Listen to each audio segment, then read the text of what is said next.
आज हम आपको डीएलएड प्रथम सेमेस्टर के विषय विज्ञान के 2015 से 2022 तक के सभी लघु उत्तरीय प्रश्न कराएंगे।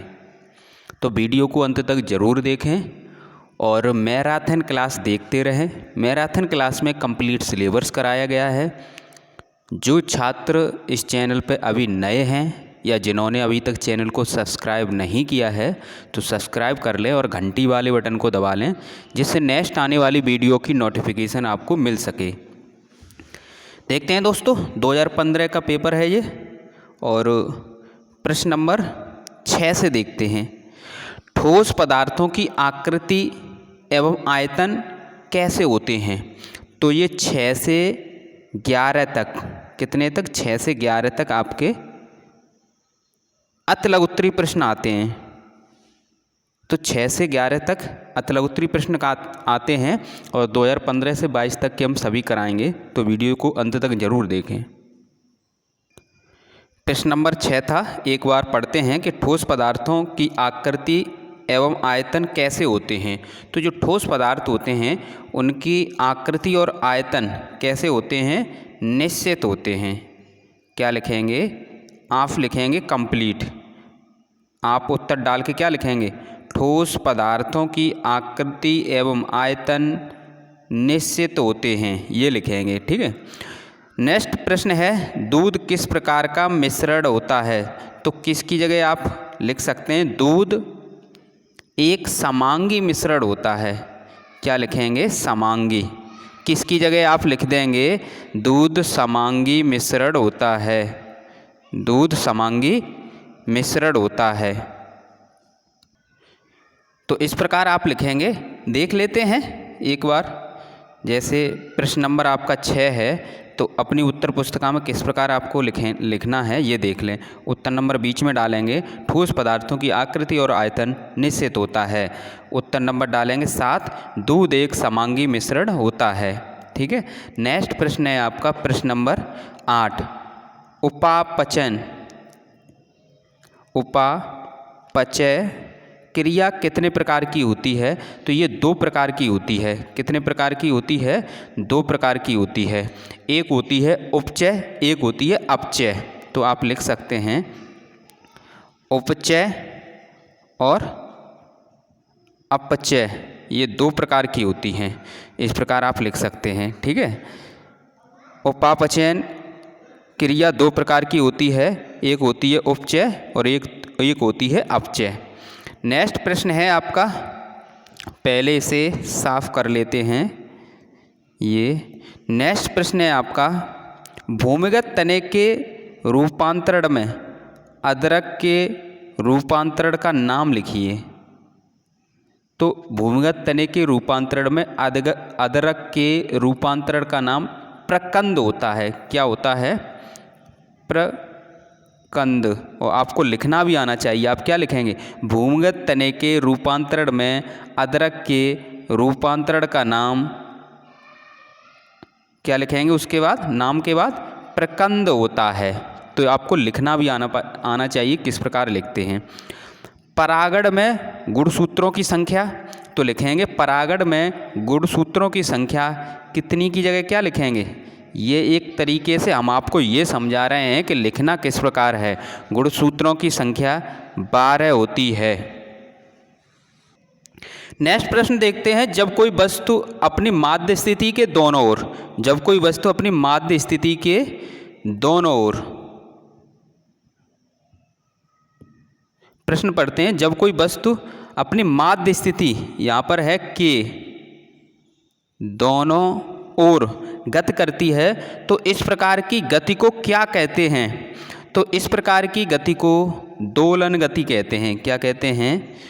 दोलन गति कहते हैं। तो आपको उत्तर डाल के लिखना है, जब कोई वस्तु अपनी माध्य स्थिति के दोनों ओर गति करती है तो इस प्रकार की गति को दोलन गति कहते हैं। नेक्स्ट पेपर देखते हैं। नेक्स्ट पेपर है आपका पेपर 2016 का पेपर है और हम देख रहे हैं अति लघु उत्तरीय प्रश्न। तो अति लघु उत्तरीय प्रश्न देखते हैं, घर्षण बल किसे कहते हैं? घर्षण बल किसे कहते हैं?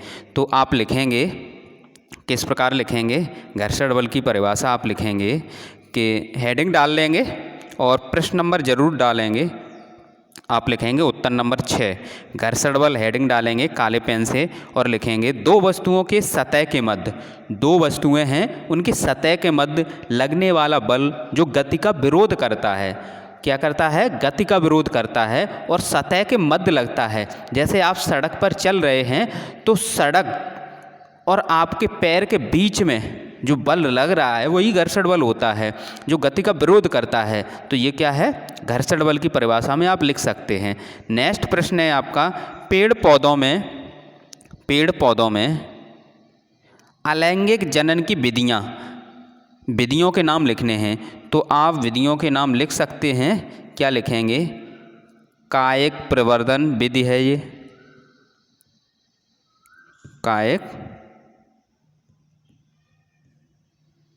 कायिक प्रवर्धन विधि, मुकुलन,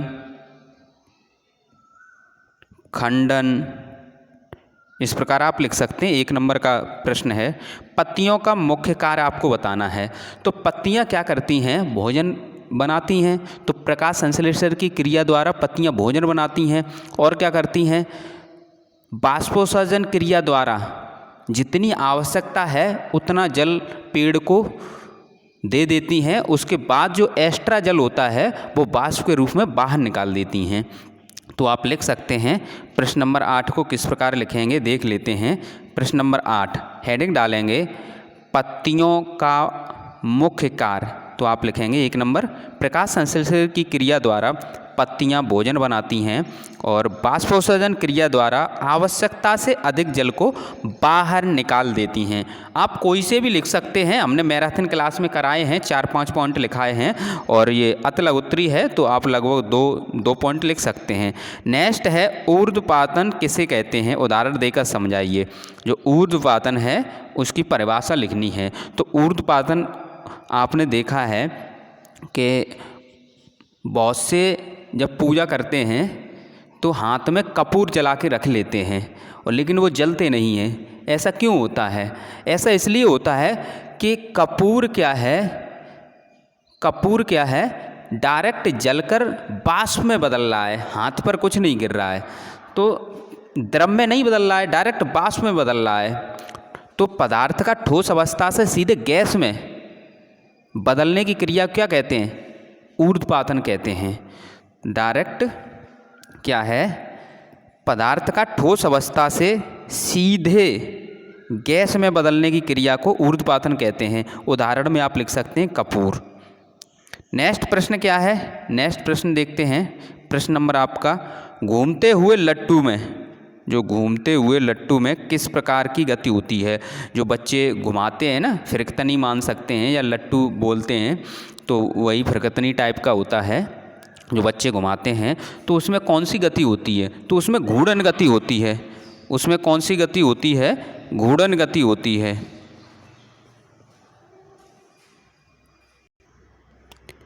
नेक्स्ट प्रश्न है प्रश्न नंबर 11, हमारे शरीर में कितनी ज्ञानेंद्रियां पाई जाती हैं? तो हमारे शरीर में कितनी ज्ञानेंद्रियां पाई जाती हैं नाम भी लिखना है। तो हमारे शरीर में कितनी ज्ञानेंद्रियां पाई जाती हैं? 5। तो एक एक करके नाम लिखते हैं। आँख, नाक, कान, जीभ, त्वचा, ये 5 ज्ञानेंद्रियां पाई जाती हैं। तो ये आपका पेपर था, 2016 का पेपर था। अब नेक्स्ट पेपर देखते हैं 2017 का पेपर। 2017 का पेपर देखते हैं। ये 2017 का पेपर है और अति लघु उत्तरीय प्रश्न देखते हैं। अति लघु उत्तरीय प्रश्न नंबर 6। और सभी छात्र कमेंट करते रहें, फालतू की बातों की कमेंट ना करें। वीडियो को एक बार शेयर कर दें अपने दोस्तों में। इतना काम अपने आप स्वयं कर लिया करें। पढ़ाने का काम हम पर छोड़ दें और ये काम जो है लाइक शेयर करना, और आंसर का कमेंट करना, फालतू बातों की जान परिचय का कमेंट नहीं, आंसर जो इसका आंसर है उसका कमेंट करना, ये आप कर दिया करें। देखते हैं दोस्तों, जलीय पौधों के तने एवं पत्तियों की एक एक विशेषता बतानी है। जो पौधे जल में रहते हैं, जो पौधे जल में रहते हैं या पौधे जो जल में उगते हैं तो वो जलीय पौधे कहलाते हैं। उनके जो तने होते हैं या पत्तियां होती हैं उनकी आपको विशेषताएं बतानी हैं। तो आप क्या लिखेंगे, उसमें लिख सकते हैं कि जलीय पौधे का जो तना होता है वो कोमल होता है, वो उस पर क्या है स्पंजी होता है, यानी हल्का होगा तभी तो पानी पे तैरेगा। जलीय पौधे की जो पत्तियां होती हैं वो कटी फटी होती हैं और तैरने की अवस्था में होती हैं। इस प्रकार आप लिख सकते हैं। तो देखते हैं दोस्तों किस प्रकार लिखेंगे आप। इस प्रकार आप लिखेंगे उत्तर नंबर 6 डाल के, जलीय पौधों का तना कोमल तथा स्पंजी होता है। जब स्पंजी होगा, हल्का होगा, तभी वो तैरेगा। और उनके जो ऊपर जो पत्तियों पर या तना पर क्या होता है, ऑयली होता है, यानी तेली होता है, मोम की परत चढ़ी होती है। इस प्रकार आप लिख सकते हैं, जलीय पौधों की पत्तियां पतली, कटी फटी तथा तैरने की अवस्था में होती हैं। नेक्स्ट देखते हैं, नेक्स्ट प्रश्न है प्रश्न नंबर 7, कीटवच्छी पौधों की विशेषता व नाम लिखिए। कीटवच्छी पौधों की विशेषता व नाम लिखिए। जो कीटवच्छी पौधे होते हैं वो दलदली जो ज़मीन है वहाँ पर उगते हैं, वहाँ पर नाइट्रोजन की कमी होती है। तो नाइट्रोजन की कमी को पूरा करने के लिए वो क्या करते हैं, कीट पतंगों को खा लेते हैं। तो ये आप लिख सकते हैं। किस प्रकार लिखेंगे वो देख लेते हैं। तो उत्तर नंबर 7 डालेंगे, कीटवच्छी पौधे दलदली ज़मीन में होते हैं, नाइट्रोजन की कमी को पूरा करने के लिए कीटों को खाते हैं। कीटवच्छी पौधों के नाम आप लिख सकते हैं, डायोनिया, ड्रोसेरा। इस प्रकार 2 आप दे सकते हैं, और भी हैं। नेक्स्ट है, वृत्तीय गति व घूर्णन गति का एक एक उदाहरण देना है। वृत्तीय गति और घूर्णन गति का परिभाषा नहीं, एक एक उदाहरण देना है। तो आप दे सकते हैं, जो वृत्तीय गति होती है तो उसमें आप लिख सकते हैं, पृथ्वी के चारों ओर चंद्रमा की गति, ये वृत्तीय गति में। घूर्णन गति, कुमार का घूमता हुआ चाक, जो कुमार का चाक होता है वो घूर्णन गति के अंतर्गत आता है। तो ये दोनों आप उदाहरण में लिख सकते हैं। तो ये दोनों लिख सकते हैं। वृत्तीय गति में आप लिखेंगे पृथ्वी के चारों ओर चंद्रमा की गति, घूर्णन गति के उदाहरण में आप लिखेंगे कुमार का घूमता हुआ चाक की गति। इस प्रकार आप लिख सकते हैं। नेक्स्ट प्रश्न है, सरसों के पुष्प के विभिन्न अंगों के नाम लिखने हैं। जो सरसों के पुष्प है उसके विभिन्न अंगों के नाम लिखने हैं। देखते हैं दोस्तों, तो आप इस प्रकार लिख सकते हैं, बाह दलपुंज, पुंकेसर, स्त्री केसर, ये आदि अंग होते हैं सरसों के या किसी भी पुष्प के पूछे जाएं तब भी आप यही लिखेंगे। ठीक है। नेक्स्ट प्रश्न है आपका, थर्मामीटर यानी डॉक्टरी थर्मामीटर में हम मानव शरीर के डिग्री सेल्सियस, मतलब डिग्री सेल्सियस में आपको बताना है किस सीमा तक ताप को माप सकते हैं। मानव शरीर के डिग्री सेल्सियस में किस सीमा तक ताप को माप सकते हैं, डिग्री सेल्सियस में आपको बताना है। तो आप लिख सकते हैं, ये होता है 35 से 42, 35 डिग्री सेल्सियस से 42 डिग्री सेल्सियस तक आप नाप सकते हैं। नेक्स्ट प्रश्न है, पेड़ पौधों में अलैंगिक प्रजनन की विधियों के नाम लिखिए। और हम आपको बता दें, प्रश्न रिपीट होते हैं। ठीक है, आप देखेंगे कि प्रश्न रिपीट हो रहे हैं। ये अलैंगिक प्रजनन की विधियां पहले भी लिखी थी 2015 में, और फिर यही आ गया है। ठीक है, तो आप लिख सकते हैं कौन कौन सी होती हैं, कायिक प्रवर्धन, खंडन, मुकुलन, बीजाणु द्वारा। तो ये अलैंगिक प्रजनन की विधियां हैं। ये प्रश्न कई बार रिपीट ही होगा, कुछ प्रश्न ऐसे हैं वो रेगुलर पूछे ही जाते हैं। तो इस प्रकार आपने 2017 का पेपर सॉल्व कर लिया। और वीडियो को एक बार शेयर कर दें, शेयर करते रहें। हम आपके लिए इतनी मेहनत कर रहे हैं तो आप इतना तो कर ही सकते हैं। नेक्स्ट प्रश्न क्या है, 2018 का पेपर देखते हैं। 2018 का प्रश्न पेपर है और अतला उत्तरी देखते हैं। सजीव एवं निर्जीव के बीच की कड़ी किसे कहते हैं? सजीव और निर्जीव के बीच की कड़ी किसे कहते हैं? विषाणु को। किसे कहते हैं? विषाणु को। पुष्प के नर अंग का नाम बताना है। पुष्प के नर अंग का नाम क्या है? पुष्प के नर अंग का नाम पुंकेसर है। क्या है? पुंकेसर। इस प्रकार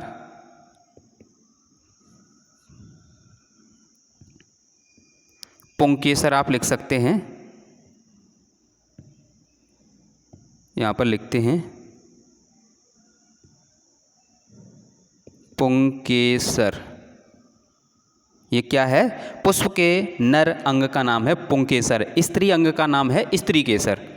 पत्ती का मुख्य कार्य, तो आप देख रहे हैं प्रश्न रिपीट होंगे। पत्ती का मुख्य कार्य क्या है? प्रकाश संश्लेषण की क्रिया द्वारा पत्तियां भोजन बनाती हैं।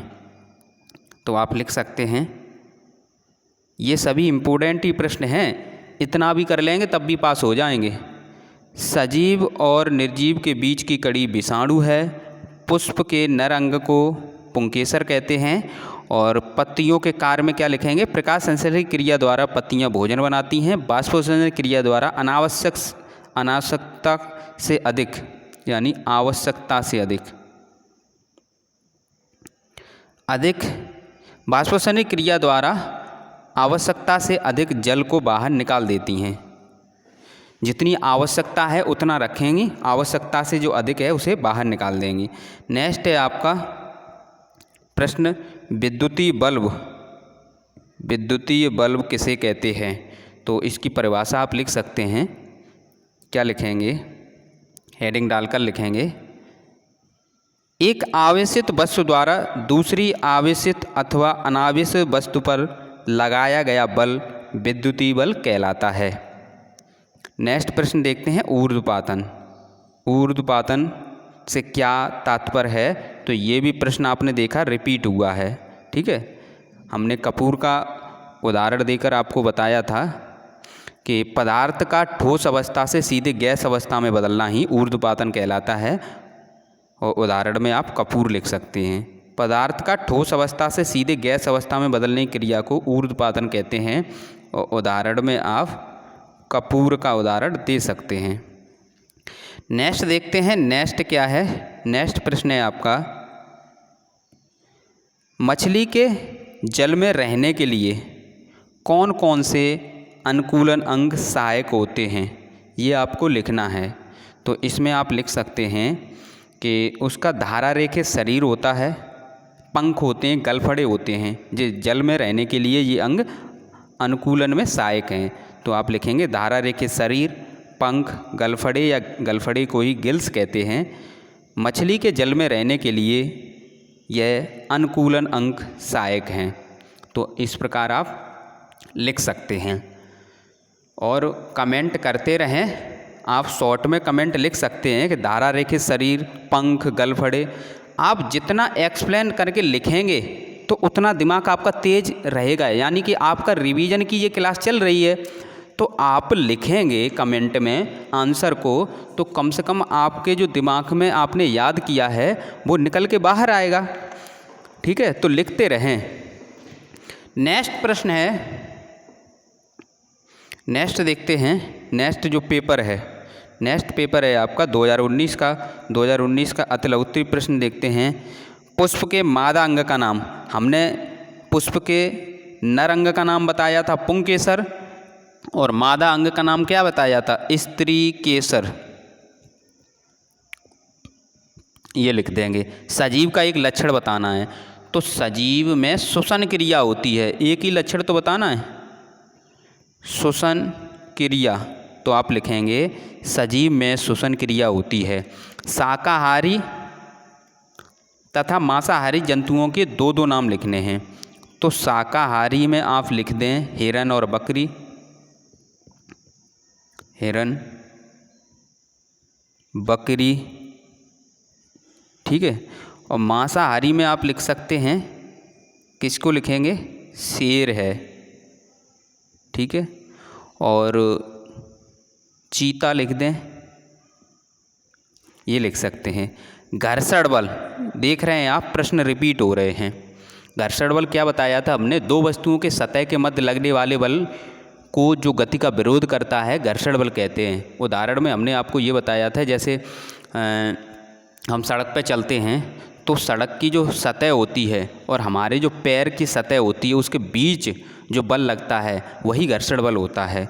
तो इस प्रकार आप घर्षण बल की परिभाषा लिख सकते हैं। क्या लिखेंगे?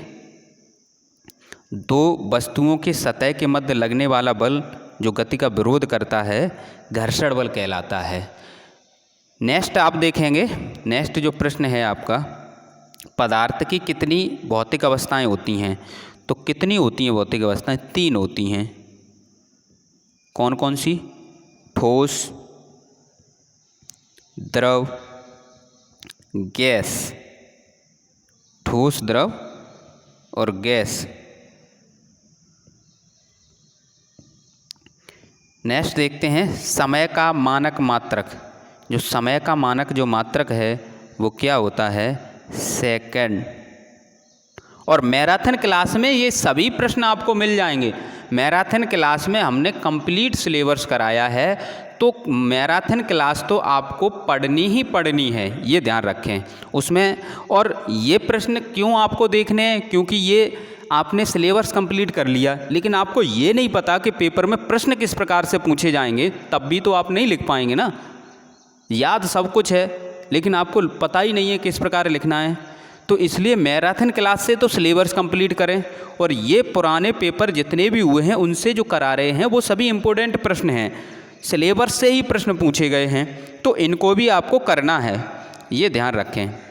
नेक्स्ट देखते हैं, नेक्स्ट पेपर 2022 का पेपर है और इसमें देखते हैं आप प्रश्न नंबर 6। प्रश्न नंबर 6 में क्या पूछा गया है वो समझते हैं। पौधों की पत्तियों में होने वाली प्रकाश संश्लेषण की क्रिया का समीकरण देना है।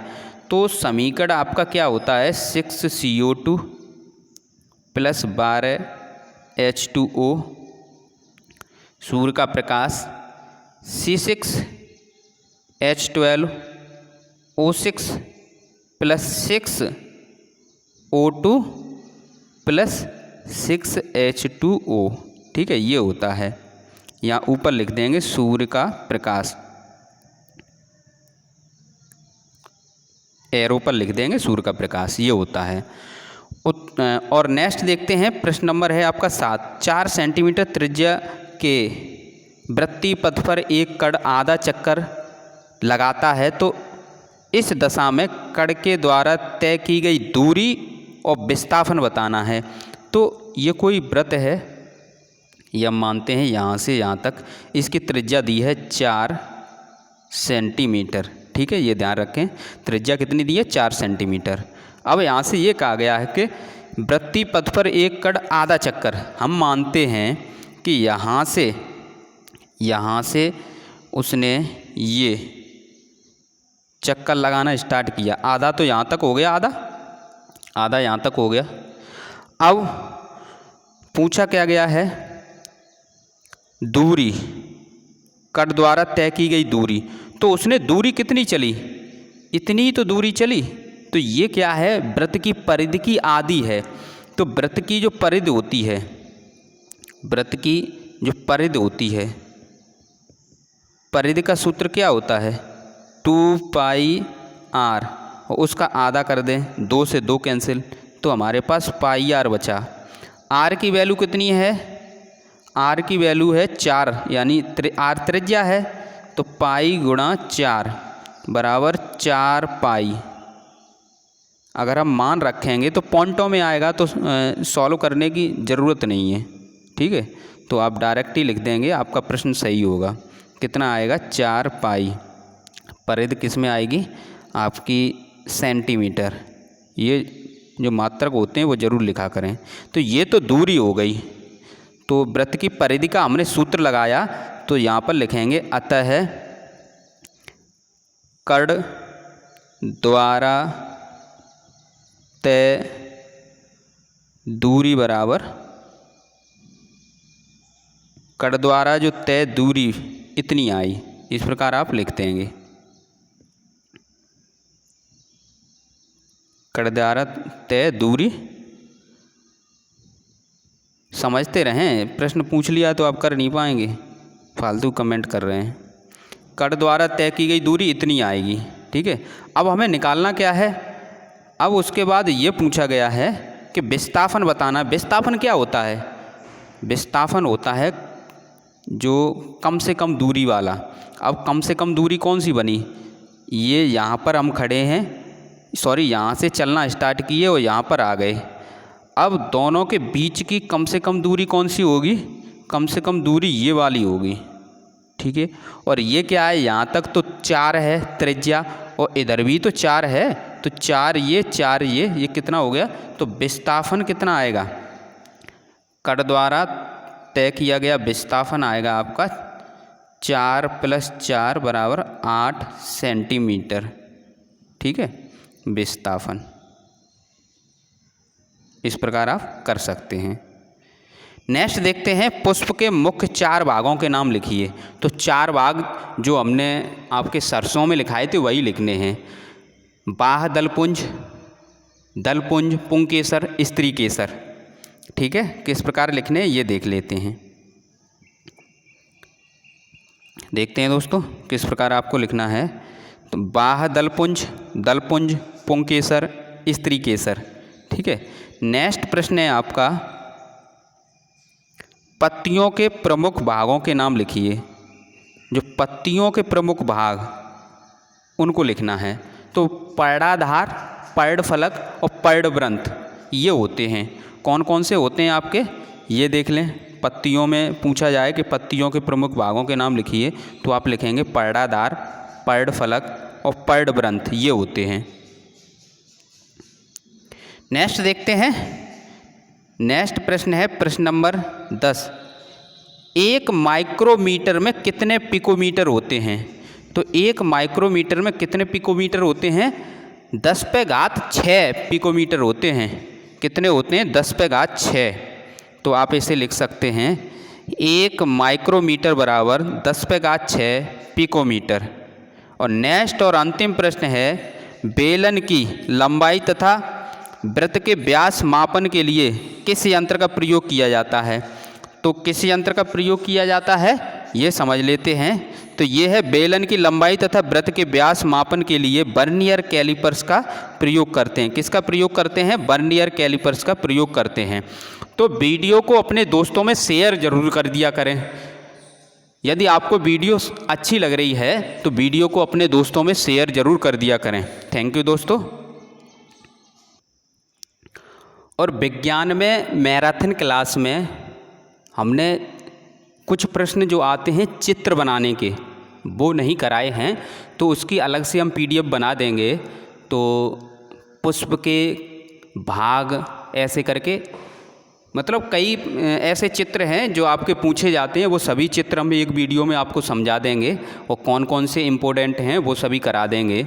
तो उस वीडियो को देखो जल्दी लाएंगे तो आपको इस प्रकार, तो उसकी जो PDF रहेगी वो सभी को फ्री रहेगी। तो उसके लिए आपको क्या करना होगा, टेलीग्राम पर हम डाल देंगे। तो टेलीग्राम आपको डाउनलोड कर लेना है। पहले टेलीग्राम ऐप प्ले स्टोर से डाउनलोड कर लें। उसके बाद आप लिखें @DELED PS24 और ज्वाइन कर लें। और टेलीग्राम आपको डाउनलोड करना होगा। क्या डाउनलोड करना पड़ेगा? स्पेलिंग लिखेंगे TELEGRAM। ये टेलीग्राम प्ले स्टोर पर आप डालेंगे और उसे डाउनलोड कर लें। उसके बाद सर्च करें, सर्च का ऑप्शन होगा, क्या सर्च करेंगे @DELED PS24 और ज्वाइन कर लें। तो वो चित्र वाली जब हम वीडियो बनाएंगे उसकी PDF हम डाल देंगे। कहने का मतलब ये है कि वहाँ पर जो हम कुछ ना कुछ मटेरियल आपको दे देते हैं जो वीडियो में हम बताते हैं, ठीक है। जैसे संस्कृत की बुक वहाँ पर मिल जाएगी जिसमें आपको व्याकरण होगा, रूप, शब्द रूप, धातु रूप जो एक्स्ट्रा आपको याद करने हैं, और श्लोक और सूक्ति ये आपको उसकी PDF बुक में जितने श्लोक और सूक्ति दी हैं उसकी PDF आपको मिल जाएगी। और आपके श्लोक और सूक्ति जो 2015 से 22 तक जो आई हैं उसकी पीडीएफ मिल जाएगी। चित्र वाली साइंस की पीडीएफ हम डाल देंगे। तो ये कुछ इम्पोर्टेंट टॉपिक हैं, तो वहाँ पर मिल जाएगी पीडीएफ।